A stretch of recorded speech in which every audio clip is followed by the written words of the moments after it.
കഴിഞ്ഞ വീക്കെൻഡ് എപ്പിസോഡിൽ ലാലേട്ടൻ വന്നിട്ട് വീട്ടിലുള്ള മത്സരാർത്ഥികളോട് പറഞ്ഞിട്ട് പോയൊരു പ്രോമിസ് ആയിരുന്നു, നിങ്ങൾക്ക് ഈ ഒരാഴ്ച കുറച്ചധികം സർപ്രൈസുകൾ ഉണ്ട് എന്നുള്ളത്. അപ്പോൾ ആ പറഞ്ഞ സർപ്രൈസുകളിൽ ഒരു സർപ്രൈസ് ഇതായിരുന്നു. സിനിമയുടെ പ്രൊഡ്യൂസറും അഭിനേതാവുമായിട്ടുള്ള ആന്റണി പെരുമ്പാവൂരും അതുപോലെ സിനിമ സംവിധായകനായിട്ടുള്ള ജീത്തു ജോസഫും കൂടിയിട്ട് ബിഗ് ബോസിലേക്ക് ഇന്നലത്തെ എപ്പിസോഡിൽ അതിഥിയായിട്ട് വന്നിട്ടുണ്ടായിരുന്നു. അപ്പോൾ അവർ തന്നെയായിരുന്നു ആ ഒരു എപ്പിസോഡിന്റെ ഹൈലൈറ്റും അതിലെ കാര്യങ്ങളൊക്കെ തന്നെയായിരുന്നു അധികമായിട്ടും നടന്നിട്ടുണ്ടായിരുന്നത്. അപ്പൊ ബിഗ് ബോസിൽ ലഭിക്കുന്ന എല്ലാ അവസരങ്ങളും മത്സരാർത്ഥികൾക്ക് മുന്നിൽ ഒരുപാട് സാധ്യതകൾ തുറക്കാറുണ്ട് എന്നുള്ളത് സത്യമാണ്.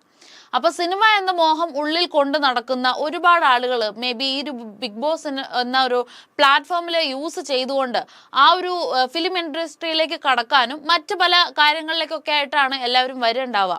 അപ്പൊ ഈ ഒരു മോഹം ഉള്ളിൽ കൊണ്ട് നടക്കുന്നവരെ സംബന്ധിച്ച് വലിയൊരു സാധ്യത തന്നെയായിരിക്കും പലപ്പോഴും ബിഗ് ബോസ് തുറക്കാറുള്ളത്. അപ്പൊ ചലച്ചിത്ര പ്രവർത്തകരുടെ ശ്രദ്ധയിൽ പെടും എന്നത് തന്നെ അതിലൊരു വലിയൊരു പ്രധാനമായിട്ടുള്ള ഒരു കാര്യം തന്നെയാണ്. അപ്പൊ Bigg Boss Malayalam season 1 title വിജയമായിട്ടുണ്ടായിരുന്ന സാബുമോനാണ് ഇത്തരത്തിൽ ഇതിനു മുമ്പ് ഒരു അവസരം ലഭിച്ചിട്ടുള്ളത്. അപ്പൊ ഗ്രാൻഡ് ഫിനാലയുടെ സമയത്ത് സാബുമോന് അവസരം പ്രഖ്യാപിച്ചുകൊണ്ടിട്ട് സംവിധായകൻ ലിജോ ജോസ് പല്ലിശ്ശേരി ഫിനാലെ വേദിയിൽ എത്തിയിട്ടുണ്ടായിരുന്നു. അപ്പൊ ഇതിനു മുമ്പ് ഇത്തരത്തിലൊരു ഫിലിം ഓഡീഷനോ കാര്യങ്ങളോ ഒന്നും സംഭവിച്ചിട്ടുണ്ടായിരുന്നില്ല. പക്ഷെ ബിഗ് ബോസ് മലയാളം സീസൺ 6 89ാമത്തെ എപ്പിസോഡിൽ വന്നിരിക്കുന്നത് അത്തരത്തിലൊരു അവസരമാണ് അവിടെയുള്ള മത്സരാർത്ഥികൾക്ക് കിട്ടിയിരിക്കുന്നത്. അപ്പോൾ ഒരു ഫിലിം ഓഡീഷൻ കൊടുക്കുകയും അതിൽ കുറേയധികം പെർഫോമൻസ് ചെയ്യാനുള്ള ഒരു ടാസ്ക് പോലെ തന്നെ ഒരുപാട് കാര്യങ്ങൾ ഇന്ന രീതിയിൽ ചെയ്യണം എന്ന് പറഞ്ഞിട്ട് കൊടുക്കുകയും അത്തരത്തിൽ പെട്ടെന്നൊരു സ്ക്രിപ്റ്റ് തട്ടിക്കൂട്ടി റെഡിയാക്കി അത് അവതരിപ്പിക്കുക എന്നൊക്കെ ഉള്ളതായിരുന്നു അവരുടെ ഒരു ടാസ്ക്. എന്തായാലും ഇത് ബിഗ് ബോസ് മലയാളം സീസൺ 6 89ാമത്തെ എപ്പിസോഡിന്റെ റിവ്യൂ ആണ്. നിലവിൽ 8 മത്സരാർത്ഥികളാണ് വീട്ടിലുള്ളത്. അപ്പോൾ എപ്പിസോഡ് സ്റ്റാർട്ട് ചെയ്യുന്നത് തന്നെ ഒരു ഭയങ്കര പോസിറ്റീവായിട്ടുള്ള ഒരു ഗാനത്തോട് കൂടിയിട്ടാണ്. ഒത്തിരി ഒത്തിരി ഒത്തിരി സ്വപ്നങ്ങൾ എന്ന ഒരു പാട്ട് കൊണ്ടിട്ടായിരുന്നു ഒരു മോർണിംഗ് സ്റ്റാർട്ട് ചെയ്തിട്ടുണ്ടായിരുന്നത്. ഓഫ് കോഴ്സ് ഇപ്പോൾ അവിടെയുള്ള 8 മത്സരാർത്ഥികൾക്കും ഒരുപാട് സ്വപ്നങ്ങൾ കൊണ്ട് നിൽക്കുന്നവരാകാം. ഇതിനു മുമ്പ് ഔട്ടായി പോയവർക്കും ഒരുപാട് സ്വപ്നങ്ങളൊക്കെ ഉണ്ടായിരുന്നിരിക്കാം. പക്ഷെ അത് ഔട്ടായി പോയത് കൊണ്ടിട്ട് പ്രത്യേകിച്ച് ആ ഒരു സ്വപ്നങ്ങളിൽ വലിയ വ്യത്യാസങ്ങളൊന്നും വരില്ലായിരിക്കാം. കാരണം ഈ ബിഗ് ബോസ് എന്ന് പറയുന്ന ഒരു ഓപ്പർച്യൂണിറ്റി മറ്റ് പലതരത്തിലും അവർക്ക് യൂസ് ചെയ്യാനുള്ള ഒരു പ്ലാറ്റ്ഫോം തന്നെയാണ്.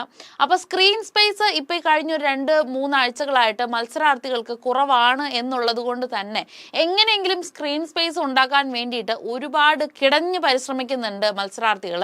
അപ്പൊ ആ ഒരു രീതിയിൽ നോക്കിയിട്ടുണ്ടെങ്കിൽ എല്ലാവർക്കും നല്ല സങ്കടമുണ്ട്. അപ്പൊ അതുകൊണ്ട് തന്നെ എന്തെങ്കിലുമൊക്കെ ചെയ്ത് ആ ഒരു സ്ക്രീൻ സ്പേസ് ഇല്ലായ്മയൊന്ന് കവർ ചെയ്യാനായിട്ട് ശ്രമിക്കുന്നുണ്ട് പലരും.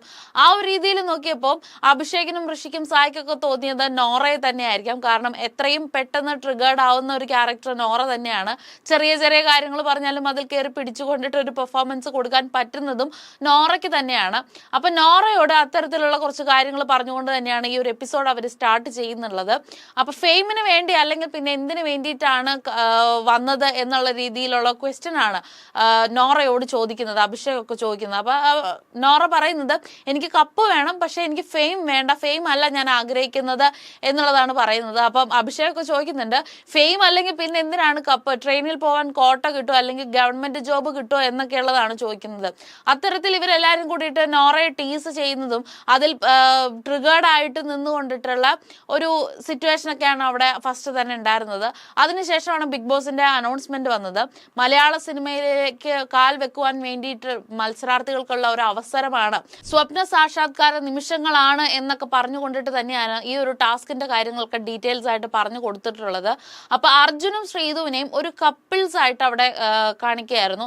ഒരു കപ്പിളായിട്ട് തന്നെ പ്രണയബന്ധം തുടരാനാവില്ല എന്ന് പറയുന്ന സമയത്ത് ശ്രീധുവിനാണ് ആ ഒരു ടാസ്ക്, പ്രണയബന്ധം ഒരു പകുതിക്ക് വെച്ച് നിർത്തുക എന്നുള്ളതാണ്. അപ്പൊ ആ ഒരു സമയത്ത് അർജുൻ എന്ന് പറയുന്ന കാമുകനിൽ ഉണ്ടാവുന്ന ഭാവ വ്യത്യാസങ്ങളൊക്കെ അഭിനയിച്ച് ഫലിപ്പിക്കുക എന്നുള്ളതായിരുന്നു അവർക്ക് കിട്ടിയിട്ടുണ്ടായിരുന്ന ആ ഒരു ഓഡീഷന് പെർഫോം ചെയ്യാൻ കിട്ടിയിട്ടുണ്ടായിരുന്ന ഒരു സെനാറിയോ. പിന്നെ ജിൻഡോയും ജാസ്മിനും തമ്മിലാണ് മറ്റൊരു പെയർ വന്നിട്ടുള്ളത്. അവർ അച്ഛനും മകളുമായിട്ടാണ് ജിൻഡോയും ജാസ്മിനും ചെയ്യുന്നത്. തന്റെ ആഗ്രഹത്തിനൊത്ത് മകൾ വളരണം എന്ന് വാശി പിടിക്കുന്ന ഒരു അച്ഛനും, പക്ഷെ അതേസമയം സ്വന്തം കാലിൽ സ്വന്തം ആഗ്രഹങ്ങൾക്ക് അനുസരിച്ച് നിൽക്കാൻ ആഗ്രഹിക്കുന്ന, അച്ഛൻ പറയുന്നതിന് ഓപ്പോസിറ്റ് ആയിട്ട് ചെയ്യാൻ ആഗ്രഹിക്കുന്ന ഒരു മകളായിട്ടാണ് ജാസ്മിൻ അവിടെ പെർഫോം ചെയ്യേണ്ടിയിരുന്നത്. പിന്നെ സിജോയും നോറയും അവർ തമ്മിൽ ഒരു മാട്രിമോണി വെബ്സൈറ്റ് വഴി കണ്ടു പരിചയപ്പെട്ട വളരെ കർക്കശക്കാരനായ ഒരു യുവാവും അടിച്ചു പൊളിച്ച് നടക്കുന്ന ഭാവിയെ പറ്റി വലിയ പ്ലാനിങ് ഒന്നും ഇല്ലാത്ത ഒരു ലേഡി എന്നുള്ള രീതിയിൽ നോറയും ഇവർ തമ്മിൽ മാട്രിമോണി വഴി പരിചയപ്പെട്ടിട്ട് ഒരു അൺഒഫീഷ്യൽ പെണ്ണ് കാണൽ സെറ്റപ്പിലേക്ക് ഒരു കോഫി ഷോപ്പിൽ വെച്ച് കാണുന്ന ആ ഒരു സെനാറിയോ അഭിനയിച്ച് ഫലിപ്പിക്കാനാണ് അവർക്ക് കൊടുത്തിട്ടുണ്ടായിരുന്ന ടാസ്ക്. പിന്നെ ഋഷിയും അഭിഷേകും തമ്മിൽ ഋഷി ഒരു സിനിമ എടുക്കാൻ നടക്കുന്ന ഒരു ചെറുപ്പക്കാരനായിട്ടും അഭിഷേക് ഒരുപാട് ക്യാഷ് ഉള്ള ഒരാളായിട്ടാണ് ചെയ്യുന്നത്. അപ്പൊ ഋഷി വന്നിട്ട് അഭിഷേകിനെ പലതരത്തിൽ പറഞ്ഞ് കൺവിൻസ് ചെയ്യുക എന്നുള്ളതായിരുന്നു അവർക്ക് കൊടുത്തിട്ടുണ്ടായിരുന്ന ടാസ്ക്.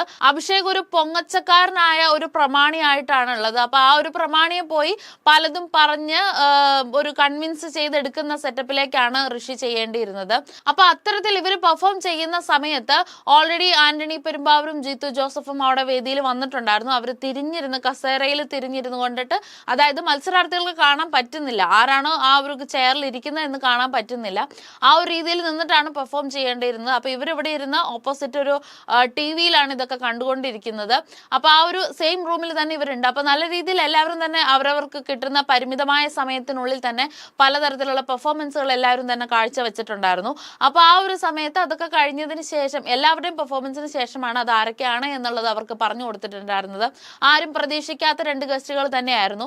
അപ്പൊ അവര് മത്സരാർത്ഥികൾക്ക് ചോദിക്കുന്ന സമയത്ത് ഇത് എങ്ങനെയാണ് ഈ ഒരു ഞങ്ങളെ സെലക്ട് ചെയ്യാനുള്ള ഒരു ഇത് എന്തുകൊണ്ടായിരുന്നു എന്ന് ചോദിക്കുമ്പോൾ ജീത്തു ജോസഫും ആന്റണി പെരുമ്പാവൂരും പറയുന്നുണ്ട് ലാലേട്ടന്റെ ഭാഗത്ത് നിന്നാണ് ഈ ഒരു സജഷൻ വന്നത് എന്നൊക്കെ പറയുന്നുണ്ട്. പിന്നെ പല സിനിമകളെ പറ്റിയിട്ടൊക്കെ സംസാരിക്കുന്നുണ്ടായിരുന്നു. ലാലേട്ടനും ജിത്തുവും തമ്മിലുള്ള ഒരു പുതിയൊരു ചിത്രത്തിന്റെ കാര്യമൊക്കെ പറയുന്നുണ്ടായിരുന്നു. അപ്പൊ എല്ലാത്തിനും ശേഷം ഈ ഒരു അവർ ചെയ്ത ഒരു ഡ്രാമയുടെ അല്ലെങ്കിൽ ആ ഒരു ആക്ടിന്റെ റിസൾട്ട്, അതായത് ഇവര് മൂവിയിലേക്ക് സെലക്ട് ചെയ്തിരിക്കുന്നത് ആരെയാണ് എന്നുള്ള ആ ഒരു റിസൾട്ട് അവസാനത്തിലേക്ക് ഗ്രാൻഡ് ഫിനാലെ എപ്പിസോഡിലേക്ക് പറയും എന്നതാണ് പറയുന്നുണ്ടായിരുന്നത്. അപ്പോൾ സാബുവിന്റെ ആ ഒരു ടൈമിലും അവർക്ക് അന്ന് ഒരു പ്രത്യേകിച്ച് ഒരു ഓഡീഷനോ കാര്യങ്ങളോ ഒന്നും ഉണ്ടായിരുന്നില്ലെങ്കിൽ പോലും ആ ഒരാളെ സെലക്ട് ചെയ്ത് ഗ്രാൻഡ് ഫിനാലയിലേക്ക് ഒരു സർപ്രൈസ് പോലെയാണ് കൊടുത്തിട്ടുണ്ടായിരുന്നത്. അപ്പൊ ഇനി കണ്ടുകൊണ്ടിരിക്കുന്ന പ്രേക്ഷകർക്കും ബിഗ് ബോസ് സ്ഥിരമായിട്ട് കാണുന്നവർക്കും അല്ലെങ്കിൽ ഈ മത്സരാർത്ഥികൾക്കും ഒക്കെ കൂടിയിട്ടുള്ള ഒരു സർപ്രൈസ് തന്നെയായിരിക്കും ഗ്രാൻഡ് ഫിനാലയിൽ ആരെയാണ് ഇവർ സെലക്ട് ചെയ്തിരിക്കുന്നത് എന്നുള്ളത്. 2 പേരെ സെലക്ട് ചെയ്യുമെന്നാണ് പറഞ്ഞിട്ടുള്ളത്. പിന്നെ അതോടൊപ്പം ഏത് വേഷം വന്നാലും ബാക്കിയുള്ള മത്സരാർത്ഥികളെ കൂടിയിട്ട് കൺസിഡർ ചെയ്യും. ഉറപ്പായും നല്ല ഓപ്ഷൻസ് വന്നിട്ടുണ്ടെങ്കിൽ അവർക്ക് കൂടി കൊടുക്കും എന്നുള്ളതും കൂടെ പറഞ്ഞിട്ടുണ്ടായിരുന്നു. അപ്പൊ ഇത്രയും ഒരു കാര്യങ്ങളാണ് ഈ ഒരു എപ്പിസോഡിൽ നടന്നിട്ടുണ്ടായിരുന്നത്. ഒരു ഹൈലൈറ്റ് എന്ന് പറയാനായിട്ട് ഇതൊക്കെ തന്നെയാണ് ഉണ്ടായിരുന്നത്. ഈ ഒരു ഓഡിഷൻ സംഭവിച്ച കാര്യങ്ങളൊക്കെ തന്നെയായിരുന്നു 45 മിനിറ്റിലെ എപ്പിസോഡിൽ ഉണ്ടായിരുന്നത്. അപ്പൊ ഈ ഒരു വീക്കിൽ ഇനിയിപ്പം ഇന്നത്തെ എപ്പിസോഡിൽ വരാൻ പോകുന്നത് വീക്കെൻഡ് എപ്പിസോഡാണ്. അപ്പൊ ലാലേട്ടൻ വന്നിട്ട് ഈ ഒരു വീക്കിൽ ആരാണ് പുറത്തു പോകുന്നത് എന്നൊക്കെ അറിയാൻ പറ്റും. നിലവിൽ 8 പേരാണ്. അതിന് 7 പേരായാണ് ഈ ഒരു ഗ്രാൻഡ് ഫിനാലെ ഒരു വീക്കിലേക്കാണ് കയറാൻ പോകുന്നത്. അവസാനത്തെ വീക്ക് ആയിരിക്കും എന്ന് പ്രതീക്ഷിക്കുന്നു. 100 ദിവസം എന്ന് പറയുന്ന ഒരു കണക്ക് അനുസരിച്ച് അവസാനത്തെ വീക്കാണ്. അപ്പൊ ആ ഒരു വീക്കിലേക്ക് ആരൊക്കെയാണ് ഇനി കടക്കാൻ പോകുന്നത്? അപ്പൊ ഇനിയൊരു ഈ 8 പേരിൽ ഒരാൾ ഔട്ടായി 7 പേര് കടന്നതിന് ശേഷം മിഡ് വീക്കിൽ 2 എവിക്ഷൻ വന്ന് അങ്ങനെ ആയിരിക്കണം ടോപ്പ് 5 സെലക്ട് ചെയ്യുക. എന്താണ് വ്യത്യാസങ്ങൾ വരാൻ പോകുന്നതെന്ന് അറിയില്ല. എന്തായാലും ഈ ഒരു വീക്കിൽ എവിക്റ്റായി പോകാൻ പോകുന്നത് ആരൊക്കെയാണ് എന്നുള്ളത് ഇന്നത്തെ എപ്പിസോഡിലൊക്കെ കണ്ടറിയാം. അപ്പൊ ഇതൊക്കെ തന്നെയായിരുന്നു 89ാമത്തെ എപ്പിസോഡിൽ സംഭവിച്ച കാര്യങ്ങൾ.